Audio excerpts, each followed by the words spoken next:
سجدوں کے شوقین غازی کہاں ہے، زمیں پوچھتی ہے نمازی کہاں ہے، زمیں پوچھتی ہے نمازی کہاں ہے۔ چلو آؤ کرتے ہیں توبہ کے سجدے، بہت تشنگی سے توجہ کے سجدے، مسیحا کے آگے مداوا کے سجدے، ندامت سے سرخم شکستہ سے سجدے، رضا والے سجدے، وفا والے سجدے، عمل کی طرف رہنما والے سجدے، سراپا ادب التجا والے سجدے، بہت عاجزی سے حیا والے سجدے۔ الحمد للہ کفا علی عبادہ الذین اصطفی، اما بعد، سبحان ربک رب العزت عما یصفون وسلام علی المرسلین والحمد للہ رب العالمین، اما بعد، اللہم صلی علی محمد وعلی آل محمد وبارک وسلم۔ محترم ناظرین و ناظرات حضرات، السلام علیکم ورحمۃ اللہ وبرکاتہ۔ اللہ تبارک و تعالیٰ کا بہت احسان ہے، شکر ہے کہ اللہ تبارک و تعالیٰ نے ہمیں دین کی بات سننے اور سنانے کا موقع عنایت فرمایا، الحمدللہ۔ اور کافی عرصے کے بعد پروگرام اللہ کو اپنا بنا لو دوبارہ انشاءاللہ نشر کیا جائے گا، اور اس پروگرام میں ہم اور آپ 20 سے 25 منٹ دین کی باتیں کریں گے، مختلف عنوانات پر بات کریں گے، تبصرہ کریں گے، ہم اپنی اصلاح کریں گے، اور انشاءاللہ تبارک و تعالی عمل بھی کریں گے۔ جو کچھ کہیں گے اور سنیں گے انشاءاللہ ثم انشاءاللہ عمل میں لائیں گے۔ بہت مسرت ہو رہی ہے کہ ہم واپس سے آپ تمام کے سامنے ہیں، اور اچھا لگ رہا ہے، بہت خوشی اور مسرت ہو رہی ہے۔ تو ناظرین چلیں، بہت عرصے کے بعد پروگرام کا آغاز ہوا ہے الحمدللہ، تو پھر انشاءاللہ ہم کچھ بنیادی باتیں کریں گے، اور میں امید کرتی ہوں کہ آپ تمام ہمیں پہلے ہی کی طرح محبت اور دعاؤں سے نوازتے رہیں گے۔ عزیز ناظرین حضرات، ہم جب کبھی کوئی کام کرتے ہیں جی، تو ہمارا معمول ہونا چاہیے، ہماری عادت یہ ہونی چاہیے کہ ہم بسم اللہ الرحمن الرحیم سے اپنے کام کی ابتدا کریں، اور ہمارا یہ معمول ہونا چاہیے، ہماری عادت ہونی چاہیے کہ ہم کوئی بھی کام شروع کریں تو پہلے اللہ کا نام لیں۔ ایسے تو ہم تمام کا معمول ہی ہوتا ہے الحمدللہ۔ ہم اپنے بچوں کو بھی سکھائیں کہ وہ اپنے ہر کام کی شروعات جو ہے وہ بسم اللہ الرحمن الرحیم سے کریں۔ کلام پاک کی جب تلاوت ہم کرتے ہیں تو ہم پڑھتے ہیں اعوذ باللہ من الشیطان الرجیم بسم اللہ الرحمن الرحیم۔ عزیز ناظرین حضرات، یہ دو جو کلمات ہیں الحمدللہ، اگر ہم اس کی تفصیلات میں جائیں گے، اس کی تفصیل کو ذکر کریں گے تو بہت بڑی ہے۔ یہ اپنے اندر بہت سارے معنی کو اپنے اندر لیے ہوئے ہے۔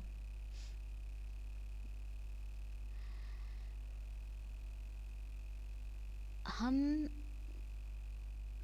اعوذ باللہ من الشیطان الرجیم اور بسم اللہ الرحمن الرحیم کا مطلب اس مجلس میں سمجھیں گے، اور انشاءاللہ میں امید کرتی ہوں کہ آپ کی معلومات میں اضافہ ہوگا، اور ہم ہمیشہ اس کو اپنا معمول بنائیں گے کہ کبھی کوئی کام کریں گے اللہ کے نام کے ساتھ ابتدا کریں گے۔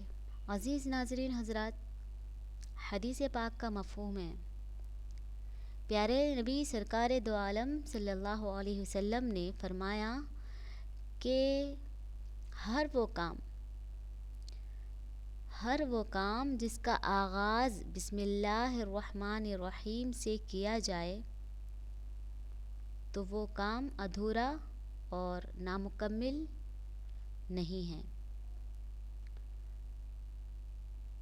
حدیث پاک کا مفہوم بتا رہی ہوں۔ اور ہر وہ کام جو اللہ کے نام سے شروع نہ کیا جائے، اللہ کے نام سے جس کام کی ابتدا نہ کی جائے وہ ادھورا ہے، ناتمام ہے، نامکمل ہے۔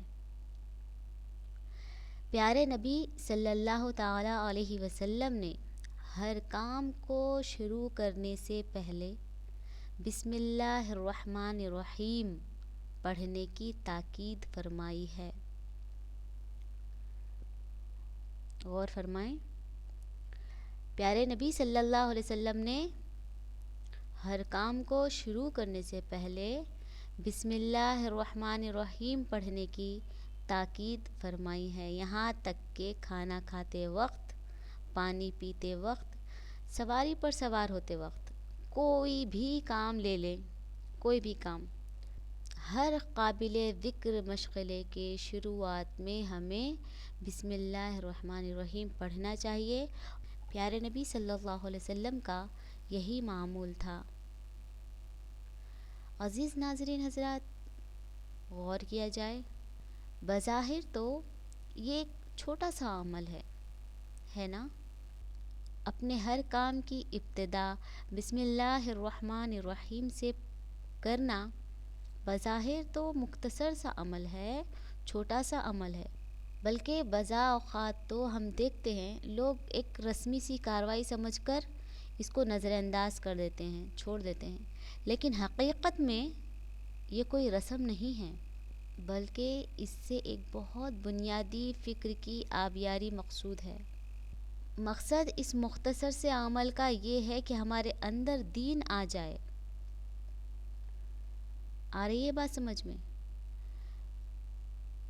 ظاہراً تو یہ مختصر سا عمل ہے، بلکہ لوگ اس کو ایک رسمی سی چیز سمجھتے ہیں، لیکن در حقیقت یہ کوئی رسماً کرنے والی چیز نہیں ہے، بلکہ آپ صلی اللہ علیہ وسلم نے جب ہمیں یہ تاکید فرمائی کہ آپ کا ہر کام بسم اللہ الرحمن الرحیم کے ساتھ ہونا چاہیے، اس ہر کام کی ابتدا میں بسم اللہ الرحمن الرحیم پڑھنا چاہیے، تو اس میں ایک بنیادی چیز یہ ہے کہ ہمارے اندر دین آ جائے۔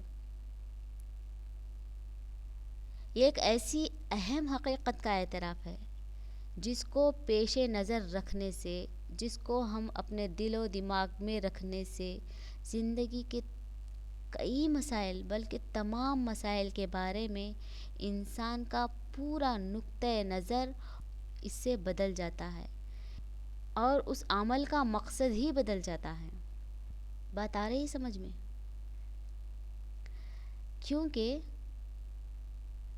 اگر آپ کسی کام کی ابتدا میں بسم اللہ الرحمن الرحیم کی تلاوت کر رہے ہیں، پڑھ رہے ہیں، تو اس کا مطلب یہ ہوا کہ آپ اس بات کا اعلان کر رہے ہیں کہ آپ کا کام، آپ کی حقیقت، آپ کا وجود اللہ کے بنا ادھورا ہے۔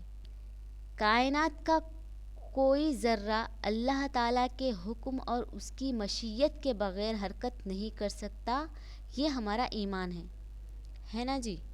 ہمارا ایمان کیا ہے، ہماری سوچ کیا ہے کہ کائنات کا کوئی بھی ذرہ، چھوٹا سے چھوٹا ذرہ بھی اللہ تعالیٰ کے حکم کے بنا حرکت نہیں کر سکتا۔ اس دنیا میں اگر پتا بھی ہلتا ہے تو اللہ تبارک و تعالیٰ کی مرضی اس میں شامل حال ہوتی ہے، اللہ کا حکم ہوتا ہے۔ تو جب آپ کوئی کام بسم اللہ الرحمن الرحیم کے ساتھ کرتے ہیں تو اس کا مطلب یہ ہوا کہ آپ اپنے آپ کو اللہ کے سپرد کر رہے ہیں۔ آپ کا کام، آپ کا ایمان یہ ہے کہ ہمارا ہر کام بلکہ ہمارا پورا وجود اللہ تبارک و تعالیٰ کے بنا کیا ہے؟ ادھورا ہے۔ انسان کو اپنی عملی زندگی میں اسباب اختیار کرنے کا حکم ضرور دیا گیا۔ توجہ فرمائیے، انسان کو اپنی زندگی میں جو بھی اس کے ضروریات ہیں اس کے لیے اسباب کو اختیار کرنے کا حکم دیا ضرور گیا ہے، لیکن نہ تو یہ اسباب خود بخود وجود میں آ گئے ہیں اور نہ ان اسباب میں بذات خود کوئی کارنامہ انجام دینے کی طاقت موجود ہوتی ہے۔ بات آئی ہے سمجھ میں؟ کہنے کا مطلب یہ ہے ناظرین کہ ہم جو بھی کرتے ہیں، مثال کے طور پر ہم ہمارے پیٹ کی بھوک کو مٹانے کے لیے کام کرتے ہیں یا پھر گھر کی عورتیں کھانا بناتی ہے، یہ تمام کام جو ہو رہے ہیں، یہ جو اسباب آپ نے اختیار کیے ہوئے ہیں، یہ خود بخود وجود میں نہیں آتے ہیں، بلکہ اس کو کیا کرتا ہے؟ اللہ تبارک و تعالیٰ وجود میں لائے ہیں۔ ان اسباب میں بذات خود کوئی بھی کارنامہ بلکہ خود ہمارے اندر کوئی کام کرنے کی، کوئی کارنامہ انجام دینے کی طاقت موجود نہیں ہے۔ حقیقت میں ان اسباب کو پیدا کرنے والا کون ہے؟ اللہ رب العزت۔ ذرا غور کیجئے کہ جب ہم پانی پینا چاہتے ہیں، ٹھیک ہے، تو بسا اوقات غفلت اور بے دھیانی کے عالم میں پی کر فارغ ہو جاتے ہیں، بسم اللہ پڑھنا بھول جاتے ہیں، سنت طریقے سے پینا بھول جاتے ہیں، ہوتا ہے نا، کبھی کبھی ایسا ہو جاتا ہے۔ تو ظاہر میں انسان زیادہ سے زیادہ اتنا سوچ لیتا ہے کہ یہ پانی کہاں سے حاصل ہوا، ہمارے پاس پانی کہاں سے آتا ہے۔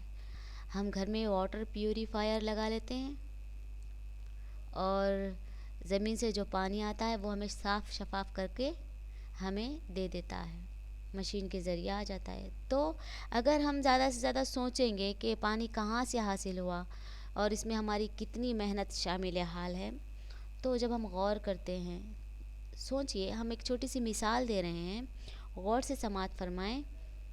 یہ پانی کہاں سے حاصل ہوا؟ کس کنویں سے، کس دریا یا جھیل سے ہمیں حاصل ہوا؟ انسان کی پیاس بجھانے کے لیے اللہ تبارک و تعالیٰ کی قدرت کاملہ نے دنیا کی کتنی قوتیں لگا رکھی ہے، اس کا ہمیں احساس نہیں ہے۔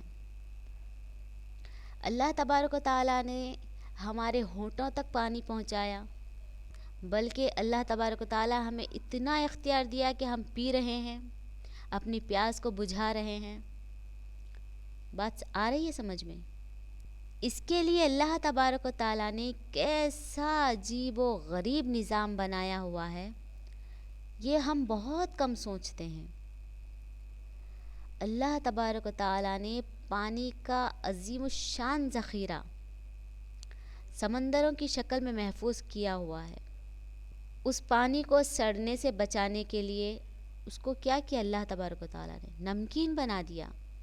دوسری طرف کیا کیا؟ اسے ہر دم رواں دواں رکھتے ہیں، صرف ایک جگہ جمع ہوا نہیں رکھتے ہیں۔ غور کریں، پہلے تو اللہ تبارک و تعالیٰ نے بڑے بڑے سمندروں کی شکل میں پانی کو محفوظ فرمایا، پھر اس کو سڑنے سے بچانے کے لیے اللہ تعالیٰ نے اس کو نمکین کر دیا۔ غور فرمائیں، پھر اس کو جمع ہوا یوں ہی نہیں رکھا، اس کو رواں دواں رکھا، اس کے اندر ہلچل رکھی، اس کی موجیں حرکت اور بیتابی کی علامت بن گئی۔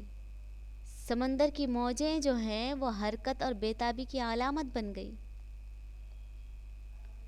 اور باوجود یہ کہ اس کے اندر روزانہ ہزاروں جانور مرتے ہیں.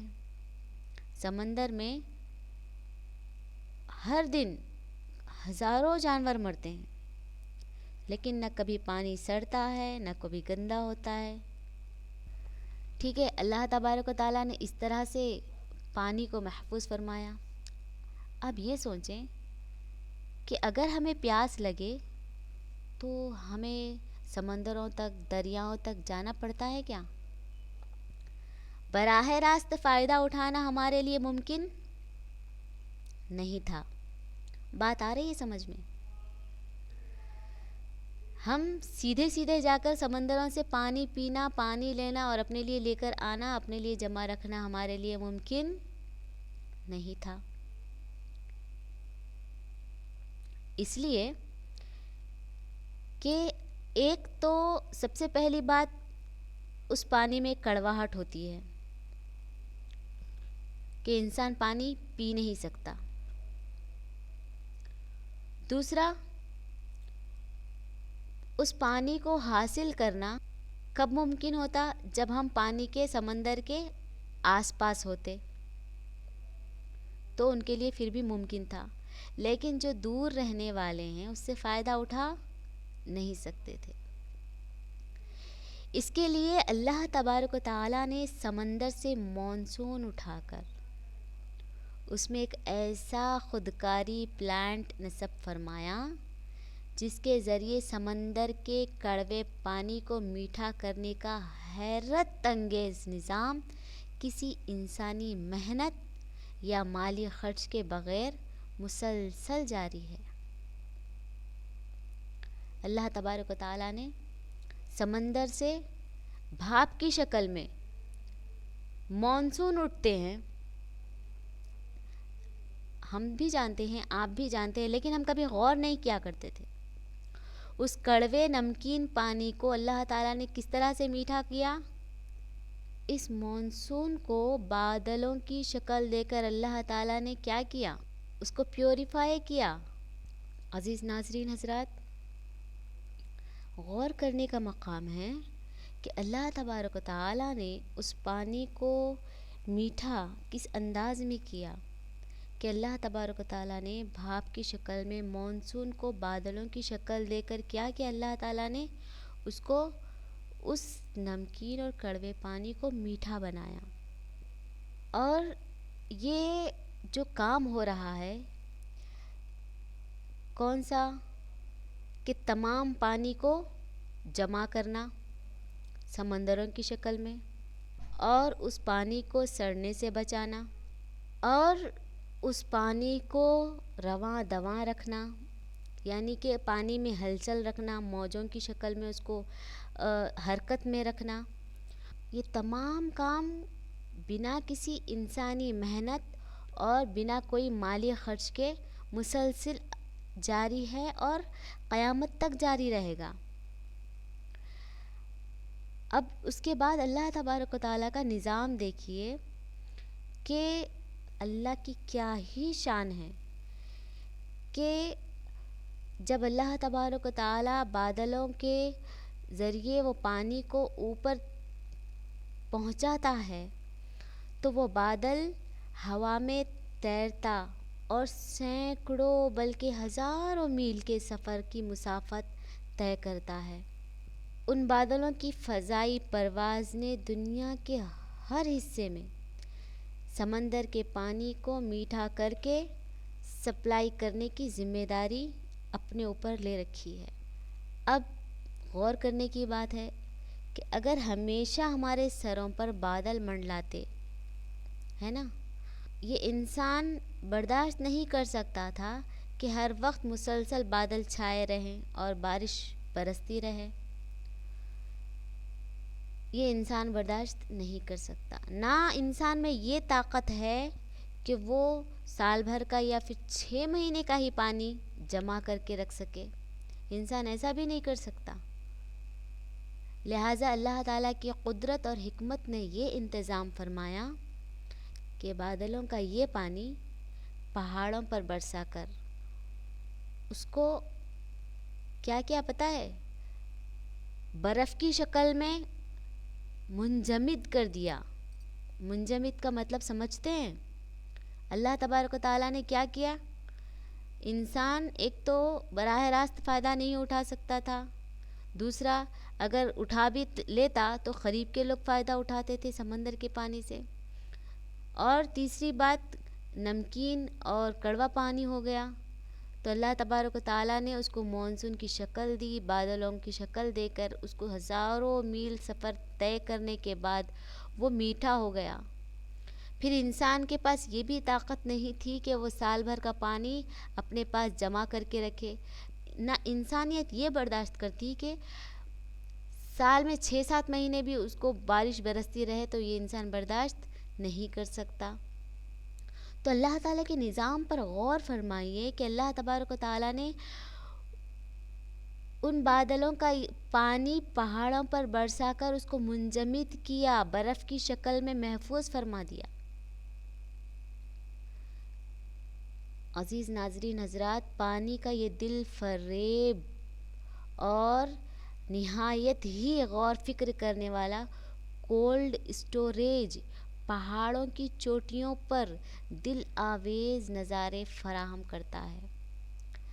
ہم دیکھتے ہیں، ہم ٹی وی پر دیکھتے ہیں، ہم سوشل میڈیا پر دیکھتے ہیں، یا پھر ہم حقیقت جب ہمارا جانا ہوتا ہے کہیں پر باہر پہاڑوں کی جگہ پر، تو ہم دیکھتے ہیں پانی کس طرح سے آبشار، پانی کس طرح سے پہاڑوں پر سے گرتا ہے، کتنا خوبصورت نظارہ ہوتا ہے۔ ہم دیکھتے ہیں دلوں کو کتنا لبھانے والا منظر ہوتا ہے، لیکن اس کا اصل کام کیا ہے؟ ہماری پیاس بجھانا ہے۔ اس پانی کا اصل کام کیا ہے؟ ہماری پیاس بجھانا۔ اللہ تبارک و تعالیٰ نے کلام پاک میں ارشاد فرمایا، افرأیتم الماء الذی تشربون اانتم انزلتموہ من المزن ام نحن المنزلون لو نشاء جعلناہ اجاجا فلولا تشکرون۔ کہ ذرا غور تو کرو، اللہ تبارک و تعالیٰ کلام پاک میں ارشاد فرماتے ہیں کہ ذرا غور تو کرو کہ وہ پانی جو تم پیتے ہو، کیا تم نے اس کو بادلوں سے اتارا ہے یا ہم نے اس کو بادلوں سے اتارا ہے؟ آگے فرماتے ہیں ہم ہیں اس کو بادلوں سے اتارنے والے۔ پھر انسان کو یہ تکلیف بھی نہیں دی اللہ تعالیٰ نے کہ وہ اس برفستان میں خود جا کر اپنی ضرورت کو پورا کرے، بلکہ اللہ تعالیٰ نے یہ کیا کہ سورج کی گرمی سے پگھلا کر دریا اور پہاڑی نالے بنا دیے گئے، اور اس کے علاوہ پانی کے سوتوں کے ذریعے زمین کے کونے کونے میں ایسی پائپ لائن بچھا دی گئی کہ انسان جہاں سے زمین کھودے وہیں سے پانی نکل آئے گا۔ تو ناظرین، ہم شروع سے ابتدا سے جو بات ابھی تک کر رہے ہیں اس سے کیا بات سمجھ میں آئی؟ کہیں پر بھی آپ کو انسانی محنت کا کہیں پر بھی آپ کو لگا کہ یہاں انسانی محنت لگی یا پھر کوئی پیسہ ویسا لگا؟ ہرگز نہیں۔ کس پیارے انداز میں اللہ تبارک و تعالیٰ نے پانی کا انتظام فرمایا۔ سمندر سے پانی اٹھا کر اور پھر اس پانی کو پہاڑوں پر محفوظ کرنے اور زمین دوز پائپ لائن کے ذریعے دنیا کے چپے چپے تک اس کو پہنچانے کے عظیم الشان سلسلے میں کہیں بھی انسانی عمل یا انسانی فکر یا اس کی کوئی کوشش اور منصوبہ بندی کا کوئی دخل آپ کو نہیں ملتا۔ انسان کا کام صرف اتنا ہے کہ وہ اس بہتے ہوئے دریاؤں یا زمین میں پوشیدہ سوتوں سے اپنی ضرورت کے مطابق پانی کو حاصل کریں۔ اگرچہ یہ کام بہت چھوٹا سا ہے، مختصر، بالکل محدود کام ہے۔ کون سا؟ کہ ہم اپنی ضرورت کے مطابق زمین سے پانی کو حاصل کرنا یہ بہت چھوٹا سا کام ہے، لیکن اس محدود سے کام کی انجام دہی میں بھی ہم کو بہت مشقت اٹھانا پڑتا ہے۔ اللہ تبارک و تعالیٰ نے جس انداز سے ہمارے تک پانی کو پہنچایا، اس کے بعد ہمیں کیا کرنا ہے؟ بس ہمیں ضرورت کے مطابق بس وہ بہتے ہوئے دریاؤں یا زمین میں پوشیدہ سوتوں سے اپنی ضرورت کے مطابق پانی کو حاصل کرنا، یہ اتنا ہی کام انسان کے ذمے ہے۔ اس چھوٹے سے کام کو بھی کرنے میں انسان کو بڑی مشقت ہوتی ہے، بہت روپیہ پیسہ خرچ ہوتا ہے۔ وہ کیا کرتا ہے؟ خود سے کام نہیں کر سکتا، کائنات کے دوسرے وسائل سے کام لیتا ہے نا؟ پانی کا ہر وہ گھونٹ جو ہم ایک لمحے میں اپنے حلق سے نیچے اتارتے ہیں، وہ ایک گھونٹ آب رسانی کے سارے طویل عمل سے گزر کر ہم تک پہنچتا ہے۔ ہم تک یوں ہی نہیں پہنچا نا، وہ ہم تک پانی یوں ہی نہیں پہنچا نا۔ اللہ تبارک و تعالیٰ نے ایک عظیم الشان سلسلہ بنایا، جس کی وجہ سے ہمارے حلق سے وہ گھونٹ اترتا ہے، ہماری پیاس کو بجھاتا ہے۔ یہ جو طویل عمل سے گزر کر یہ ایک گھونٹ پانی ہم تک پہنچتا ہے، اگر انسان اللہ تبارک و تعالیٰ کے نظام کو دیکھے گا تو اس کو اپنی حقیقت کا اندازہ ہوگا۔ عزیز ناظرین حضرات، ہم تو ابھی بات کی ابتدا کر رہے تھے، ابھی ہماری بات بہت باقی ہے، اور ہم جو سمجھانا چاہ رہے تھے، بتانا چاہ رہے تھے، وقت کی کمی ہے۔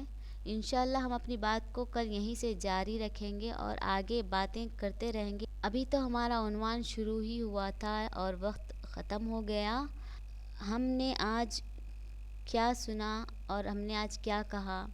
ایک چھوٹے سے عمل کا ہم نے ذکر کیا۔